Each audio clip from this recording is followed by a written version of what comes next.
मी बलवीन नामदेव कासले. मी दिनांक 11/8/2025 पासून वरोटी तांडा येथील भीमावतम चव्हाण यांच्या हत्येप्रकरणी त्याच्या न्यायासाठी अमर उपोषणात बसलो आहे. पण काल 18/8/2025 रोजी पोलीस स्टेशन अहमदपूरचे पोलीस निरीक्षक बस्तुरे साहेब ज्याच्याकडे तपास आहे ते श्रीमंगले साहेब हे माझ्याकडं उपोषण सोडवा म्हणून प्रवृत्त करण्यासाठी आले होते. पण त्यांची असं म्हणणं आहे की आम्ही सदर प्रकरणामध्ये जो काही 306चा आत्महत्येचा गुन्हा त्यांनी लावलेला आहे पण तो वळवून 302चा किंवा त्याच्यात समाविष्ट 302चा करण्याचा हा गुन्हा त्यांनी अद्यापर्यंत लावलेला नाही आणि त्यांची लावण्याची मानसिकता नाही. मला आमरण उपोषण करून चालू असून आजचा 9वा दिवस चालू आहे. परंतु त्यांनी त्यांच्या एकाच सरावर आहे की त्यांनी आत्महत्या केली. तर आत्महत्या केली त्याचा PM रिपोर्ट आहे. PM रिपोर्टप्रमाणे गुन्हा दाखल झाला आहे ते याच मुद्द्यावर आहे. परंतु त्यांनी त्या घटनास्थळी जाऊन प्रत्यक्ष घटना घडली त्याप्रमाणे घटनाक्रमाप्रमाणे अद्यापर्यंत कसलीही चौकशी केलेली नाही. चौकशी ही गुलदस्त्यात ठेवून ते सदर प्रकरण हे दाबण्याचा प्रयत्न चालू आहे. परंतु मी सदर प्रकरण दाबू देणार नाही. त्या प्रकरणाला न्याय देणार, न्यायाला वाचा फोडणार आणि जोपर्यंत न्याय मिळणार नाही तोपर्यंत मी आमरण उपोषणाला बसणार. त्यासाठीच मी आमचं आज शिष्टमंडळ की माननीय विशेष पोलीस महानिरीक्षक साहेब म्हणजे IG साहेब नांदेड येथे सदर प्रकरणाचे निवेदन घेऊन जात आहे. आणि सदर प्रकरणाशी जे काही निवेदन आहे हे सविस्तर त्यांचा देऊन त्यांच्याशी चर्चा करून ज्यांनी आत्महत्या केली म्हणून गुन्हा दाखल केलेला आहे त्या प्रकरणामध्ये त्याच गुन्ह्यामध्ये 302 समाविष्ट करण्यासाठी आज सर्व शिष्टमंडळ तिथं जाणार आहे. आणि शिष्टमंडळ जाऊन त्यांची चर्चा करून जोपर्यंत त्याच्या 302 हा गुन्ह्याचा गुन्हा समाविष्ट होत नाही तोपर्यंत मी उपोषण थांबवणार नाही. या प्रकरणामध्ये पोलीस प्रशासनानं अद्यापर्यंत दखल घेतलेलीच नाही.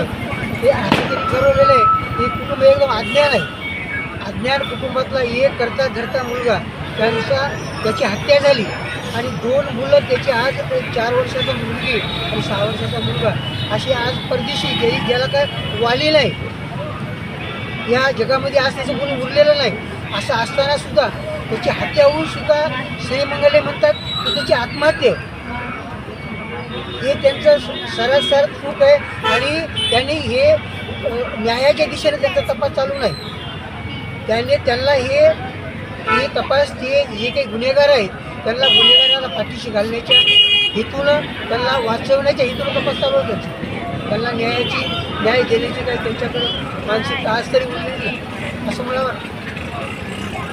तर तुमच्याकडे उपोषण माघारी घ्या आम्ही तपास करू ह्या उद्देशाने तुमच्याकडे पत्र घेऊन आले होते. त्या संदर्भात तुम्हाला काय म्हणायचं आहे त्यांना? ते माझ्याकडे पत्र उपोषण सोडा मला प्रवृत्त करण्यासाठी काल 18 तारखेला आले होते. ते म्हणतात आम्ही सदरचा तपास आमचा चालू आहे. आम्ही तपास म्हणजे फास्ट किंवा एकदम सक्षम पद्धतीत करतो आहे. परंतु ते म्हणतात की आम्हाला वेळ द्या आणि वेळ देऊन याला किमान तुम्ही आज उपोषण सोडा आणि आम्हाला चांगल्या पद्धतीत तपास करू द्या. आमच्यावर दबाव आणू नका. आणि याला किमान 1 महिना लागतो. 30 दिवसाची त्याच्यात त्यांनी लिमिटेशन टाकलेली आहे. तर मला असं म्हणायचं आहे की 30 दिवस त्याच्या प्रकारे तपासाला काय करायचं. पोलीस प्रशासन एवढं आपल्या राज्याचं सक्षम आहे की त्यांना जर असं वाटलं की एखाद्या प्रकरणामध्ये की ह्याच्यात हत्या झाली आहे किंवा खून झाला आहे तर त्याला ते रातोरात आणू शकतात.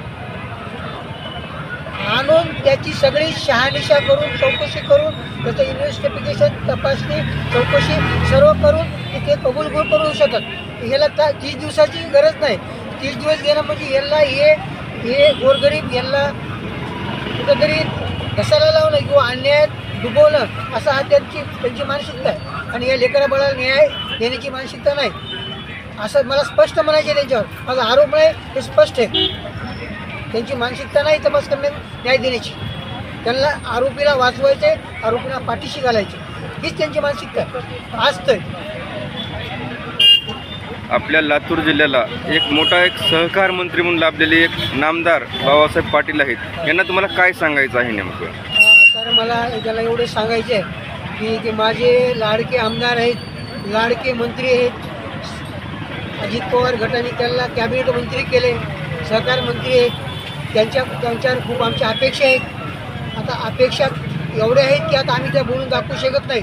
म्हणून त्याचं एक प्रतीक म्हणून मी मरशिवनी बायपासपासून, मला काही किलोमीटर कळत नाही, पण 5.5 ते 6 तास मरशिवनी बायपासपासून लोटांगण गेट त्यांच्या कार्यालयापर्यंत जाऊन त्यांच्या कार्यालयाच्या पायरीचं नतमस्तक डोकं ठेवून दर्शन घेऊन त्यांना मी निवेदन दिलेलं आहे. आणि त्यांच्यावर माझी अपेक्षा आहे काहीतरी ते करतील आणि ते न्याय देतील. पण अजून तरी काही तशी त्यांचं प्रत्युत्तर, त्यांच्या काही प्रतिक्रिया माझ्याकडे आलेल्या नाहीत. पण असं मला कळतं की ते काहीतरी आजारी आहेत, म्हणून काहीतरी ऑपरेशन झालं आहे. परंतु जरी ते काही झालं असेल तर त्याच्याकडे एवढी मोठी सरकारची यंत्रणा आहे, PA आहे, ते कॅबिनेट मंत्री आहेत. ते सदरचा प्रस्ताव हा कॅबिनेट मिटिंगमध्ये सुद्धा देऊ शकतात आणि ह्याला न्याय देऊ शकतात. पण आता त्यांच्या मनात काय घोळं आहे आणि काय चाललं आहे किंवा त्यांच्या मनात काय आहे, त्या माझ्यासारख्या सर्वसामान्य माणसानं त्याचा उलगडा करणं आज तरी योग्य नाही. म्हणून त्यांच्यावर माझी आजही अपेक्षा आहे, आशा आहे. माझी काहीच नाही, जेणेकरून या दिनदुबळ्या गरीब कुटुंबाला न्याय देतील. हे उद्ध्वस्त कुटुंब झालेलं आहे, उद्ध्वस्त कुटुंबात आज कोणी उरलेलं नाही. 4 वर्षाचा मुलगी आणि 6 वर्षाचा मुलगा उरला आहे.